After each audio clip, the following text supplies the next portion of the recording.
Pahina 6. May family banquet ang Wins ngayon.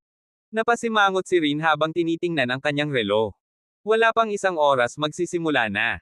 Hindi ako pwedeng malate. I'll go with you, giit ni Paolo habang tumatayo. Gusto niyang makita kung anong klaseng bastard si Clarence at ang pamilya nito nang maglakas loob silang parusahan ang kapatid niya. Hintayin mo na lang ako dito, Paolo. The Win family is complicated. It's best that you don't get yourself dragged into it. With that, inilabas ni Rin ang isang bank card sa kanyang handbag, iniabot sa kanya. Bumaba ka at mamili habang naghihintay. Bumili ka ng kahit anong mapansin mo. May mga 100,000 pa dyan. Spend it whatever you like. Gayunpaman, nalungkot si Paolo nang kunin niya ang bank card mula sa kanya. Bilang presidente ng isang malaking department store, paanong 100,000 lang ang nasa bangko niya? Maliwanag, kinuha ng mga Wins ang perang kinita niya. Tatakas na naman ako kapag hindi mo ako isasama ngayon. Wala naman talaga akong magagawa sa'yo, diba? Napabuntong hininga si Rin na may halong emosyon. Tagumpay, ngumisi si Paolo. Sure enough, after all these years, hindi pa rin napigilan ni Rin ang pestering niya. Pagkaupo sa pulang BMW ni Rin, kinurot ang ilong ni Paolo habang inaamoy ang nakakaakit na pabango sa loob ng sasakyan. Sweet ride mo dito, Rin. Ngumisi siya. Gusto mo? Bakit hindi kita makuha kapag nakuha ko na ang Christmas bonus ko? No. Nagmamadaling iwinagayway ni Paolo ang kanyang mga kamay. May sarili akong sasakyan. Dumaan sila kung saan niya ipinarada ang Junkie Santana, at itinuro niya ito. Ayan, kotse ko yan. Saglit na natahimik si Rin, at namula ang kanyang mga mata. Paolo, hindi ko maisip kung gaano mo naranasan itong mga nakaraang taon, aniya na may bagbag na puso. Huwag kang mag-alala, ngayong nakauwi ka na, hindi na ako uupo at panoorin kang magde-drive ng junkie car na ganyan. Si Paolo naman ang hindi makapagsalita sa pagkakataong ito. Itinuro niya iyon para hindi siya makuha ni Kin ng sasakyan, pero sinong mag-aakalang kabaligtaran ang ginawa nito? Kin, para lang makapunta ako sa point A hanggang point B. I'll find a new car in a couple of days. Sige, hayaan mo na lang ako. Hindi yun ang ibig kong sabihin. Ang Win Family Banquet ay ginanap sa Paragon Hotel. Samantala, ang pinakamatandang young master ng Win Family, si Clarence, ay tumawid sa kanyang mga paa at kinagat ang kanyang mga labi sa hindi kasiyahan. Elijah, bakit hindi pa nagpapakita ang adoptive mo? Tingnan mo ang oras ngayon. Sa sandaling iyon, sina Elijah at ang kanyang asawa, si Isabel Jocelyn, ay nagpalitan ng tingin na may malungkot na mukha. Natural lang na mapuno ng trabaho si Rin kapag mayroon siyang malaking department store na inaasikaso. Paf! Ngumisi si Alex Win. You sure know how to blow your own trumpet, Uncle Elijah. Busy. More like incompetent. Hindi ba, anak? Ngumuso si Clarence. Isang pamilya ng mga tauunan. Ikaw. Nanginginig si Elijah sa galit, nanginginig. Gayunpaman, hindi siya nang ahas na makipag-usap pabalik sa kanyang kapatid, itinaas lamang ang kanyang braso, na nagsasabi na may galit na galit, pupunta ako at tingnan kung nasa pintuan siya. Sa sobrang hiya, hinabol ni Isabel ang asawa. Anong ginagawa mo dito sa labas? Go and chat with those bunch of relatives. Binatukan ni Elijah ang kanyang asawa. Tinanggal ni Isabel ang hawak at pinandilatan ng mukha na may makeup, arms akimbo. All you can do is tyrannically toward me. If you're so capable, why don't you ask Dad to give you a company? At kasalanan ko. Galit na galit si Elijah. Bakit ibibigay sa amin ng matanda ang kanyang negosyo gayong hindi ka man lang magkaanak ng isang lalaki? Kaya't kahit magkaanak ka pa ng isang anak na babae. Tingnan mo si Mia. Matapos mahanap ang kanyang sarili na isang mayaman na asawa, halos nasa ere na ang ilong ni Clarence. Ayan na. Naningkit ang mga mata ni Isabel. We should find Rin a rich man to marry off the. Who cares if ipanganak ko siya o hindi? Basta't mas maganda ang pamilyang pinakasalan niya kaysa kay Mia, hindi na kami muling minamaliit.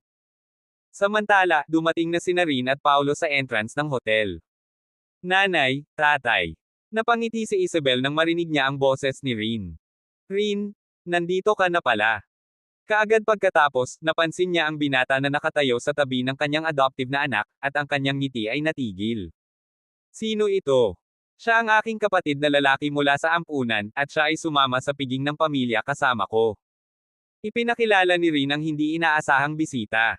Paulo, ito ang ampon ko. N. Magulang. Hello. Inabot ni Paulo ang kanyang kamay at binati sila ng peking ngiti. Ano ang ibig sabihin nito? Saway ni Elijah na nakakunot ang noo. Ano sa palagay mo ang isang punk mula sa isang ampunan ay maaaring sumali sa aming piging ng pamilya? Mas mabuting sabihin mo sa kanya na umalis. Samantala, walang awa na kinurot at pinisil ni Isabel ang braso ni Kin, na sumisigaw, walang hiyakang brat. Paano ka makakasama sa isang hamak na ganito? Paano ka makakahanap ng mayaman na asawa pagkatapos nito? Nabugbog ng kurot ang braso ni Kin, at gumanti siya habang pinipigilan ang kanyang mga luha, sumisigaw, kapatid ko siya, hindi isang punk. Respeto ka. How dare you talk back? Ikaw. Ipapakita ko sa'yo kung ano ang respeto. Huff si Elijah at itinaas ang kamay sa ere para sampilan si Kin sa mukha. Bam! Napahawak si Paulo sa bisig ni Elijah at tinitigan ang nasa katanghaliang gulang na parang nakatitig sa isang patay na lalaki. Ayoko kung ako sayo. Dahil doon, itinulak niya si Elias, na naging dahilan upang matamba si Elias at muntik nang mahulog sa lupa. Si Paulo naman, malamig na tumingin kay Elijah bago hinawakan sa kamay si Rin at naglakad papasok ng hotel. Wala pang taong kayang pigilan ako sa pagpunta sa gusto ko. Pahina 7. Laking gulat ni Rin nang umasta si Paulo na parang ibang tao. Paulo, ikaw. Matapos itago ang kanyang mali siya, ngumiti si Paulo kay Rin. Huwag kang mag-alala, Rin. Walang makakabuli sa'yo kapag andito ako. Agad, napuno ng walang kapantay na pakiramdam ng seguridad ang kanyang puso, at ang kanyang tingin ay lumabo ng ilang segundo bago siya natauhan. Huwag ka na ulit magpakatanga, Paulo. Maaaring second-class family lang ang Wins, pero hindi mo sila dapat lampasan kung gusto mong manatili at paunlarin ang career mo sa Cleopolis. Naiintindihan mo, sis. Sa sandaling iyon, pinulupot ni Paulo ang isang braso sa kanyang balikat at bumulong sa kanyang tainga, pero ayokong maging kapatid mo ngayon. Nangako kang pakakasalan mo ako pagkatapos nating lumaki, kaya bakit hindi mo ako hayaang maging asawa mo? Para sa isang araw. Nakikiliti sa mainit niyang hininga, namula si Rin at marahan siyang itinulak palayo. Putulin mo. Masama kung makita tayo ng mga tao ng ganito. Samantala, si Isabel na nakasunod sa kanila ay nagmura, nakita kung gaano sila ka-intimate. Goddammit. We have to arrange a blind date for her fast. We can't let a piece of trash like him be with Rin. Si Elijah naman ay mukhang malungkot. Ang anak ni President Kin ay nagkataong bumalik mula sa ibang bansa nitong mga nakaraang araw. Magtatanong ako sa paligid. Tingnan kung mapapantayan natin sila. President Kin from Kin Corporation. Bumulwak si Isabel, nanlalaki ang mata. Talagang gifted ang anak niya. Kung mapapangasawa siya ni Rin, hinding-hindi na namin dadaanan ang kahihiyan ni Clarence. Huwag kang mag-alala. Sa itsura at anyo ni Rin, walang sino man ang makakapagsabi ng hindi. Hindi nagtagal, sunod-sunod na dumating ang 4 sa banquet hall, dahilan para tumahimik sa isang iglap ang nagkakagulong mga tao, nakatingin sa kanila na may mga titig na puno ng paghamak. Ha! Tingnan mo, kung hindi si Josa. Entrepreneur ng Cleopolis. Hindi ba dapat yumukod tayong lahat sa kanya? Naku, may dala pa siyang lalaki. Sa tingin ba niya ay mapapakain niya ang pamilya namin ng ibang bibig? Ang kanyang kumpanya ay nasa bingit ng pagkalugi, at gayon pa man siya ay nasa mood pa rin upang panatilihin ang isang larwang batang lalaki. Ha! Ang selty. Sunod-sunod na tuya ang mga kamag-anak ng mga Wins, nilunod si Rin sa kanilang pangungutya. Namutla si Rin bilang tugon, at ang kanyang katawan ay nagsimulang manginig ng hindi mapigilan. Si Paulo naman ay pumulupot sa balikat niya, tinapik-tapik, dinadama ang maislan at makinis nitong balat nang maramdaman niya ang galit at takot nito. Habang nakasandaw sa matipunong mga bisig ng kapatid, huminga ng malalim si Rin para kumalma bago ngumiti ng mapait, bumulong, ito ang hospitality na nakukuha ko sa Win family. I didn't want you to see this. Bakit kanila tinatrato ng ganito? Ang department store na itinatag ko sa sarili ko ay isa na ngayon sa pinakamalaking sumusuporta sa mga negosyo ng Win family, pangalawa lamang sa Clark Corporation. Sila ay natatakot. Nakuha na ni Paulo ngayon. Si Kin ay napakahusay na ang mga Wins ay nainggit at natatakot sa kanya. Nais nilang sakupin si Navia at ang kinan ito bilang kanila. At that, he held Kin's arm tightly and promised, don't worry, Kin. No one can take whatever's yours. Maya-maya lang ay may Maya-maya lang ay may lumapit sa kanila na isang babaeng nakaputing evening dress at sarkastikong nagsalita. Naku, hindi ba ito ang aking diyosa ng isang pinsan? Hindi ka ba naging malinis at matayog sa lahat ng oras na ito? Bakit ngayon ay nangingisda ka rin ng mga lalaki?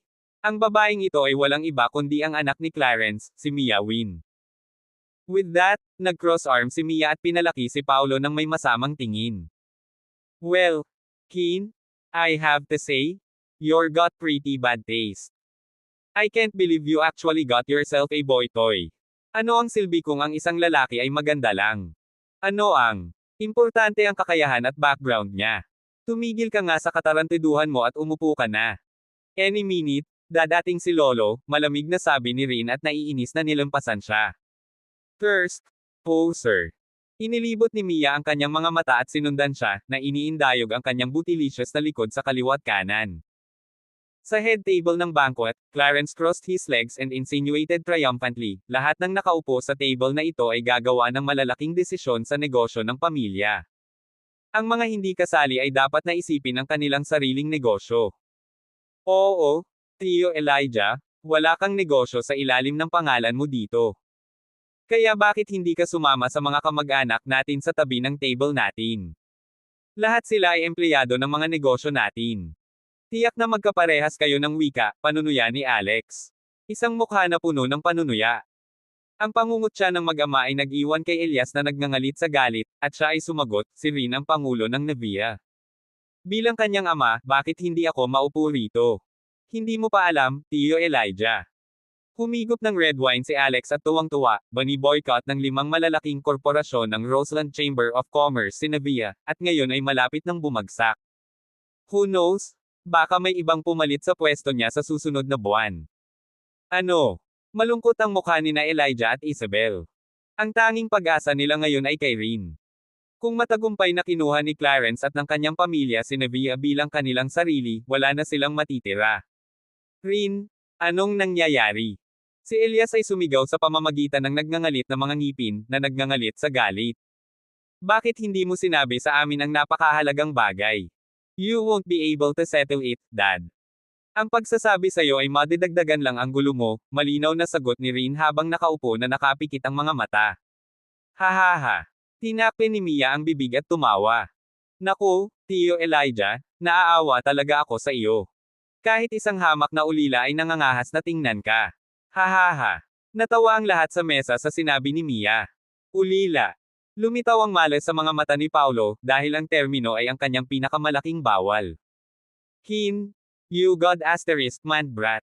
Napahampas si Elijah sa mesa na may mga ugat na lumalabas sa ilalim ng kanyang balat, umuungal, I'm going to give you a good beat. Tatay.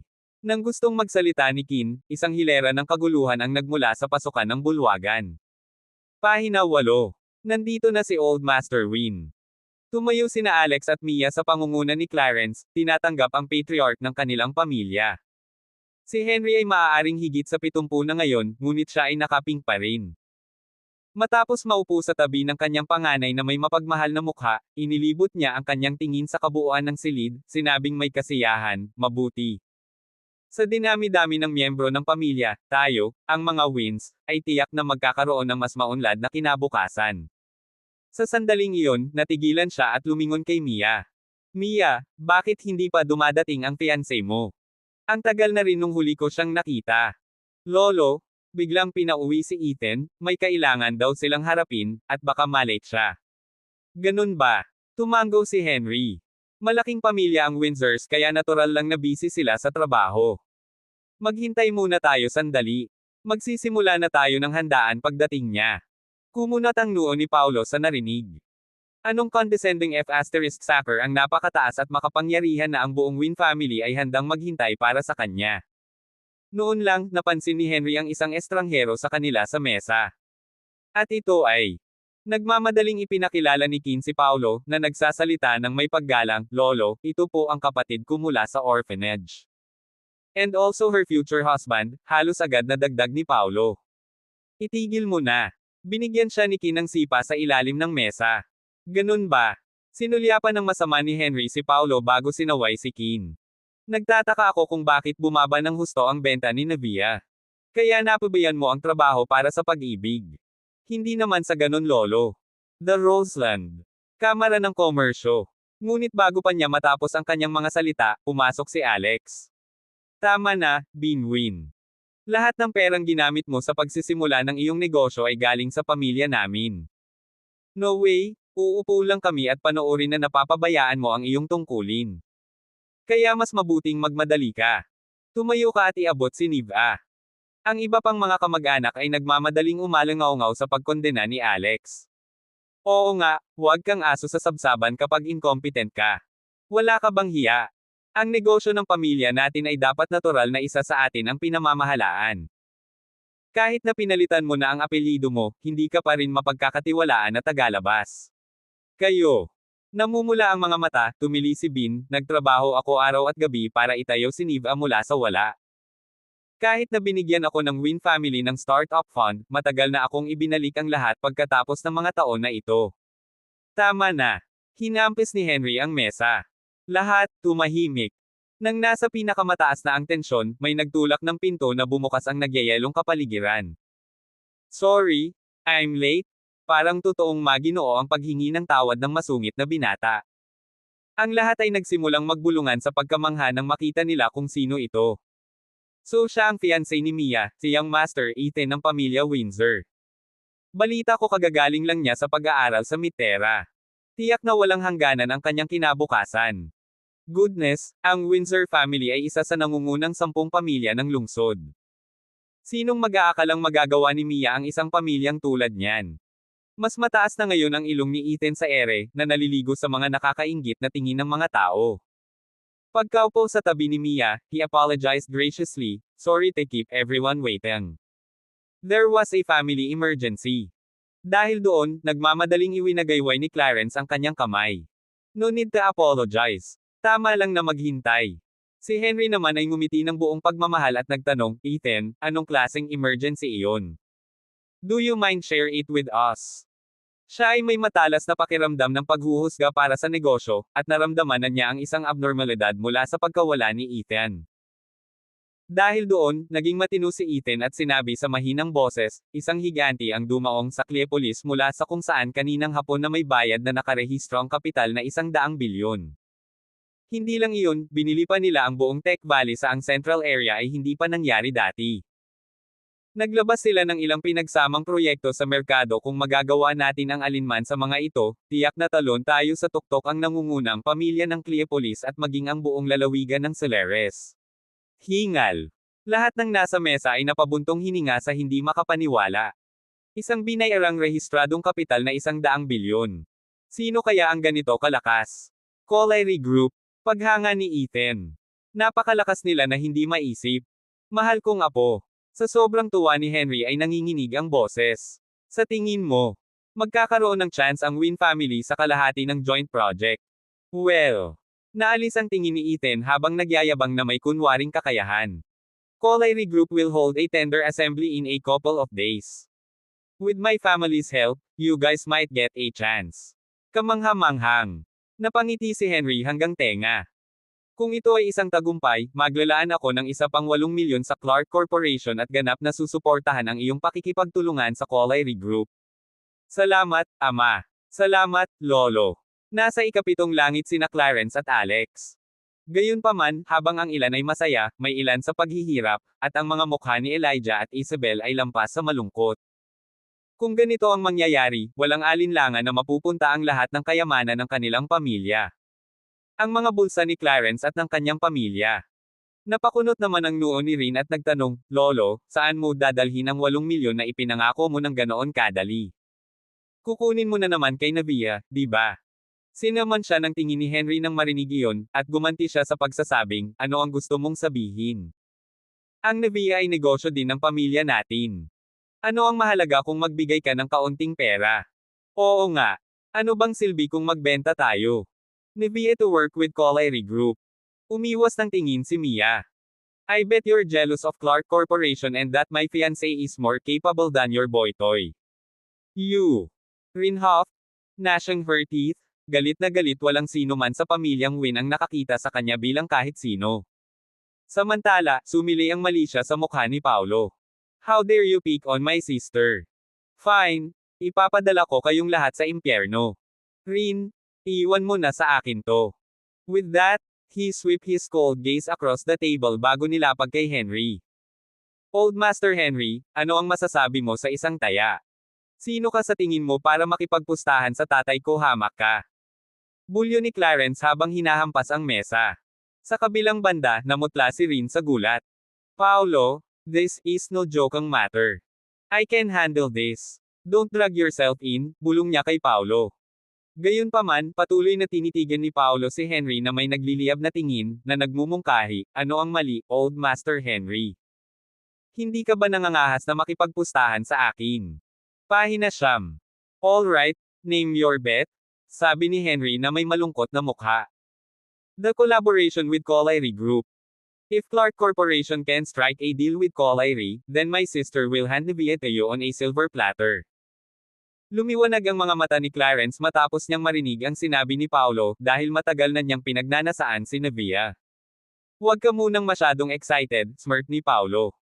Kung pipirmahan muna ni Navia ang deal, kailangan ninyong ilipat lahat ng shares ng Clark Corporation kay Kin. Pero, multifold ang ekspresyon ni Henry sa sandaling iyon. Oo, gusto niyang sip-ain si Kin sa laro, ngunit hindi rin siya nang ahas na tumaya ng may ganoong kataas na pusta. Pupuste tayo. Single ni Alex. This guy is nothing but a boy toy that lives off of women. Wala siyang alam sa business world. Kailan pa tayo tataya kung hindi ngayon? Tama ba ako, o tama ako, Ethan? Sa pagkakataong iyon, binigyan ni Ethan si Paolo ng isang side-eyed na sulyap ng masama. Sa tingin mo ba ay makakakuha ka ng project ng Collieri dahil lang sa gusto mo? With all due respect, baka hindi na rin makapasok si Navia sa tender assembly. Matapos marinig ang kanilang mga salita, nakaramdam si Henry ng panatag at kumpiyansa niyang sinabi, sige, tataya kami gaya ng sinabi mo. Sumabog ang buong piging. Sino siya sa tingin ng lalaking ito? Humihingi lang siya ng death wish. Rin is doomed. Ano ang kailangan niyang labanan ang Windsors? Ihanda mo na ang popcorn mo. Maganda ang palabas natin sa tender assembly. Siguradong niloko siya ng boy toy ni Rin. Si Mia naman ay napahagulgol pa. Say, how stupid are you, Rin? You actually let your boy toy call the shots. Wala ka na ba talagang ibang pamilya? Kasunod nito, ang buong piging ay humagalpak sa tawanan. Si Elijah ay nagngangalit sa galit habang si Isabel ay umiiyak. Rinwin, ikaw ay masamang babae. Paano mo kami kaladkarin pababa sa impyerno kasama mo? Oh, langit. Napatulala si Rin. Paolo, ikaw. Malaki ang gulo mo. Gayunpaman, hinawakan ni Paolo ang kamay ni Rin, tumayo, inilibot ang kanyang tingin sa buong silid, at sinabing walang sigla, dahil ang taya ay ginawa na, at wala akong interes sa piging ng iyong pamilya, aalis na tayo. Hindi na kailangang tingnan mo kami. With that, inakay niya si Rin palabas ng hall. Paulo Peterman. Pagkalabas ng hotel, binitawan ni Rin ang braso ni Paolo. Paolo, anong ginagawa mo? Alam mo ba kung ano ang ibig sabihin sa akin ni Navie? I do, at iyon mismo ang gusto kong tulungan kang mapanatili ito. Pero, namula ang mga mata ni Rin. Ngunit wala kang alam tungkol sa mga pusta. Ang impluensya ng Windsor ay mas malaki kaysa sa iyong inaakala. Si Paolo ay humakbang pasulong at tinitigan siya ng mapusyaw na kayumangging mga mata, nagtanong, Rin, may tiwala ka ba sa akin? Natural lang, pero. Walang pero kung ganoon. Ngumisi si Paolo, saka biglang iniba ang usapan. Tapos, Rin, nagugutom na ako. Namimiss ko na ang nilagang maiikling tadyang na ginawa mo noon. Sure enough, sumuko si Rin sa harap ng panunuyo ng kanyang nakababatang kapatid. Oh, well, ano ang mangyayari? Sa puntong ito, napabuntong hininga na lamang siya. I'll think of a way to engage with Collieri Group. Come on, uwi na tayo at kumain. Ang tahanan ni Rin ay matatagpuan sa isang karaniwang kapitbahayan ng mansyon sa Sektor 4 ng Cleopolis. Mas masahol pa kaysa sa ilan ngunit mas mahusay kaysa sa marami. Matapos huminto sa harapan ng mansyon, nilingan ni Rin si Paolo. Paolo, pumasok ka na sa loob habang kukuha ako ng mga sangkap sa lokal na supermarket. Ang password para sa pangunahing pinto ay 60. Bakit hindi ako sumama sayo? Na, It's fine. Malapit lang talaga ang supermarket. Pumasok ka sa loob, maligo ka o matulog. Tumango si Paulo doon. Kailangan niya talaga ng magandang shower. Tsaka wala na siyang oras na umupo at huminga simula nang umalis siya sa Collieri Island. Pagkapasok sa mansyon ay nagtungo siya sa banyo sa ikalawang palapag. Gayunpaman, ang tunog ng booming shower ay nagmula sa loob, at ito ay naguguluhan sa kanya. Hindi ba nag-iisa si Rin? O paano may ibang tao na nasa shower sa oras na ito? Narinig siguro ng nasa loob si Paulo, dahil pinatay ang tubig, at sumunod ang isang boses, "Hoy, sis. Ikaw ba yan? Dalhin mo sa akin ang damit kong pantulog, pwede." Sis! Tumigil si Paulo sa kanyang kinatatayuan at ngumisi. Walang alinlangan na ang nasa loob ay isa sa 6 pa niyang kapatid na babae. Dahil doon, tumingin siya sa paligid at nakita niya ang isang black lace nightgown na nakasabit sa rack sa may pintuan ng banyo. Pagkatapos, ibinaba niya ito at iniabot sa siwang ng pinto. Gayunpaman, ang taong nasa loob ay hinawakan ang kanyang palso sa susunod na segundo. Sino ka? Isang malutong na boses ng babae na may mga bakas ng mali siya ang dumating. Nang gusto niyang sumagot, may puting bumungad sa kanyang mga mata, at ang babae ay lumabas sa susunod na segundo, binigyan siya ng isang sipa ng walang salita. Sis, kumikislap ka. Biro ni Paulo habang umiiwas sa mga atake niya na hindi naman pinapawisan. Ngunit dahan-dahan, napagtanto niyang may mali. Ang bawat pag-atake niya ay tumpak na nakatutok sa kanyang mahahalagang punto. Wala sa mga ito ay hindi nakamamatay.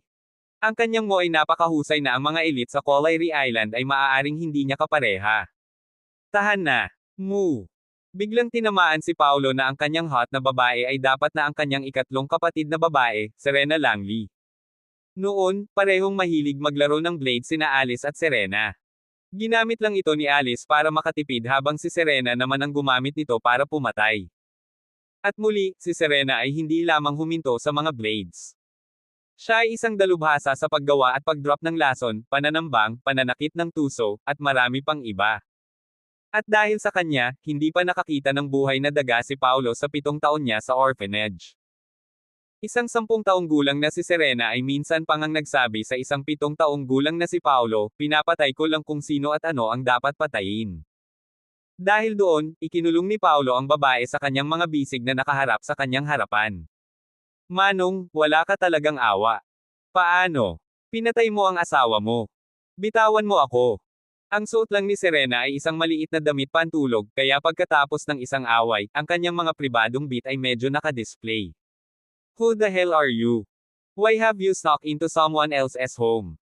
Ilang beses na nagpumigla si Serena na kumawala, ngunit nabigo silang lahat, at hindi niya maiwasang mabigla, iniisip kung sino sa mundo ang maaaring maging ganito kalakas. Itatanong sana kita. Paano mo nasusuntok ang isang tao nang walang salita, Serena? Ikaw, saktong pagsagot ni Serena, may tumama sa kanya, at hindi makapaniwalang lumingon siya. Ano ang tawag mo sa akin? She asked with a shaking voice, looking at the face that inches only away. Pahina 10. Binigyan ni Paulo si Serena ng isang bastos na kurot habang nakangisi. Hindi mo talaga ako nakakalimutan, Serena. Dahan daw ang tumalikod si Serena na parang walang buhay na manika at idiniin ang sarili sa malapad na dibdib ni Paulo, nagtanong, ikaw ba talaga si Paulo? Sa isang iglap, ang kanyang mga mata ay namumula sa mga paparating na luha. Samantala, ibinalik ni Paulo ang kanyang sleeping strap sa kanyang mga balikat para ayusin ang kanyang pantulog. Ako na. Kanina pa, Serena. Paulo. Nagningning ang mga mata ni Serena at niyakap niya ang binata habang nakasubsob ang ulo sa dibdib nito, bumubulong sa mahinang boses, bumalik ka na ba? Para mamatay. Bagamat hindi niya narinig ang eksaktong sinabi nito, ramdam niya ang malamig na malisya na ibinubugan nito, at walang segundong pagdadalawang isip, tumakas siya sa yakap ni Serena sabay ikot na tumalon sa sofa sa tabi. Hindi mo talaga iniisip na patayin ako, Serena? Walang imik na tanong niya. Habang pinuputol ang kanyang mga buko, niluwa ni Serena ang isang karayom mula sa kanyang bibig at nagsalita ng nakabusangot ang mukha. Nakita mo halos lahat ng parte ng katawan ko. That's the ultimate indignity for an assassin. Assassin. Nawala na naman ng salita si Paulo. Sa sandaling ito, pumasok sa kanyang isipan ang mga salita ni Kin. Nagbibigay siya ng serbisyo para sa mga espesyal na kliyente. Hayaan akong hulaan. Kasama sa kanyang serbisyo ang pag-aalis ng mga hindi gustong tauhan para sa kanyang mga kliyente. Serena, huminahon tayo saglit. Inilahad ni Paolo ang kanyang kamay at nagbiro, may puso ka ba talaga na patayin ako, ang iyong pinakamamahal na kapatid? Ayoko. Kung ganoon, bakit mo pa ginagawa? Ito ay tiyak na dahil ikaw ang aking minamahal na kapatid na binibigyan kita ng 100 pagkakataon. Sa pagkakataong iyon, iniabot ni Serena ang hintuturo sa kanya. Susubukan kong pumatay. 100 beses ka. Kung nagawa mong mabuhay sa aking 100 mga pagtatangka, itatapon ko ito. Ngayon pa lang, matagumpay kang nakatakas sa pagsubok na numero 1. 79, N. Marami pang pupuntahan. Hindi nakaimik si Paolo kaya natagalan siyang magsalita. Pwede ba tayong makipag-ayos, Serena? No. I never let my target leave. I'm already bending the rules for you, malamig na sagot niya. Kung ganoon, pwede bang magsuot ka man lang ng pantalon? Itinuro ni Paolo ang kanyang makatarungang mga binti. I'm a normal grown man. Hindi mo ba ako banibitbit? Kaagad, isang pulang kulay ang tumakip sa nagyayelong mukha ni Serena. 99 times, Paolo. I won't go easy on you. Nagmamadaling bumalik si Serena sa kanyang silid matapos pagbabantaan si Paolo, at nagkataon namang bumalik si Keen. Keen, you're finally back. Serena's freaking scary. Pagkatapos tumakbo pababa ng hagdan, nagtatol siya habang kumukuha ng grocery kay Keen. Sabi niya papatayin niya ako. Bagamat para sa kanya ang mga pagtatangkang pagpatay kay Serena, ayaw niyang panoorin ang kanyang anim, kahit sa kanyang pagtulog. Ang akala niya ay si Rin ang makikinig sa kanya pagkatapos niyang sunjitin si Serena. Pero, sinong mag-aakalang malumanay lang nangingiti ang panganay niyang kapatid at sasabihin, kaming 7 ay hindi makikialam sa negosyo ng isa't isa, at si Serena ay isang assassin. Kaya, hindi ako makikialam. Nang makitang natigilan si Paolo, tinapik ni Rin ang kanyang noo at buong pagmamahal na nagkwento, sa tingin mo ba ay papatayin ka niya? Lalo siyang umiyak noong nawala ka noon. Naantig si Paolo, ngunit ang sumunod na narinig niya ay natigilan muli. Noon, sabi niya habang hinahasa ang kutsilyo at umiiyak papatayin ka niya at gagawing manika kapag nahuli ka niya. That way, you will never go missing ever again, dagdag ni Rin habang naghuhugas ng mga sangkap. Sapat na iyon para hindi makapagsalita muli si Paolo. Samantala, bumaba si Serena sa kusina matapos magpalit ng ibang set ng damit, tahimik na nakatayo sa likod ni Paolo. Rin, let's deep fry Paolo for dinner, she mumbled. Sa kabila ng matagal na pakiramdam na may tao sa likod niya, si Paolo ay nagkaroon pa rin ng goosebumps. Serena, nakakatunog ka ba kapag naglalakad ka? Ayoko, pero malinaw na naramdaman mo ang presensya ko. Nakangiting alam ni Serena. Gayunpaman, siya ay naglaro ng pipi. Paano ko malalaman na bumaba ka kung hindi ako lumingon? Maaari mong lokohin si Rin, pero hindi mo ako kayang lokohin. Napapikit si Serena. Magsalita ka. Anong ginagawa mo nitong nakaraang dekada? Alam ni Paolo na naghinala siya sa kanilang tunggalian. Sa kanyang uri ng kakayahan, kahit isang karaniwang kalamnan ay hindi makalapit sa kanya, gayunpaman ay madali niya itong nasupil. Kaya, paanong hindi siya maghahinala? Sumali ako sa hukbo. Well, hindi naman talaga siya nagsisinungaling. Sumali ako sa militar sa loob ng ilang taon, at kamakailan lang ay nag-decommission ako. Ang hukbo. Isang bakas ng sakit ang sumalubong sa mga tingin ni Serena habang tinatapik niya ang balikat ni Paolo. Mahirap siguro sa army, ha? Ang galing mo sa pakikipaglaban ay mas mahusay kaysa sa akin ngayon. No, medyo lumakas lang ako. Mas magaling ka pa sa paglalaro ng underhand. That makes the two of us. If ever na may manggahas na mangbuli sa'yo, sabihin mo sa akin. I'll get rid of him. Nagmamadali niyang ikinaway ang kamay niya doon. No need for that. Basta, wag mo akong patayin. Fat chance, seryosong sabi niya. Ang mga ito ay dalawang ganap na magkaibang mga bagay. Hindi nila Cruz. Pagkatapos niyang kumain, tiningnan ni Paolo ang kanyang relo at sinabi kay Keen, nakaparada pa ang sasakyan ko sa gusali ng iyong opisina. Pwede mo ba akong ipadala doon? Susunduin ko si Lolo Joe sa orphanage at ipapadala siya sa ospital. May sakit ba si Lolo Joe? Inilapag ni Serena ang kanyang mga kubyertos habang nagtatanong. Sasama ako sa iyo kung ganoon.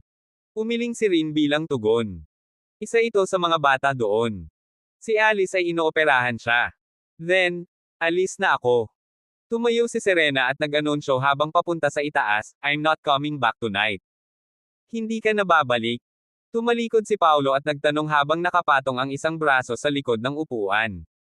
Saan ka pupunta kung hindi ka uuwi? Ang pumatay, kumita ng pera para ibili ka ng lason. Pagkatapos niyang magsalita, nawala si Serena sa paglapag ng hagdan.